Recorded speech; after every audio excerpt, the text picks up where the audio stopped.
Every morning, just after his alarm rings, Pedro Maldonado reaches for the prescription medications that help him manage bipolar disorder.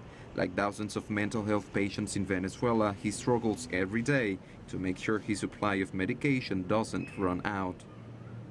Most of the time, I can't find my pills at any price. Getting my medicines from abroad is impossible because the government doesn't have any humanitarian agreements to help us receive medicines from other countries. With only a 10-day supply left, Pedro will spend his time going from pharmacy to pharmacy across the Venezuelan capital to look for more. Without my medicines, I have no appetite. My perception of reality is different, and it's really a nightmare for me. I stay away from other people. According to the Venezuelan Pharmaceutical Federation, 40 pharmacies across the country have closed their doors during the past few months. Organizations like this NGO have started offering group therapy, but mental health professionals say that's no substitute for medication.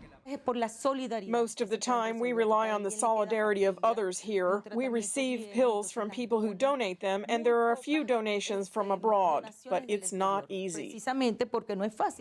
Rolling power blackouts, shortages in medicine and medical supplies, and the exodus of health workers have forced many of Venezuela's mental wards to release their patients. The consequences can be tragic. Suicides have increasingly grown more frequent here over the last months, as many mentally ill people cannot get the right treatment for their conditions. Health workers took to the streets recently to protest the conditions in hospitals and clinics, asking the government to put policies in place to help people who need treatment.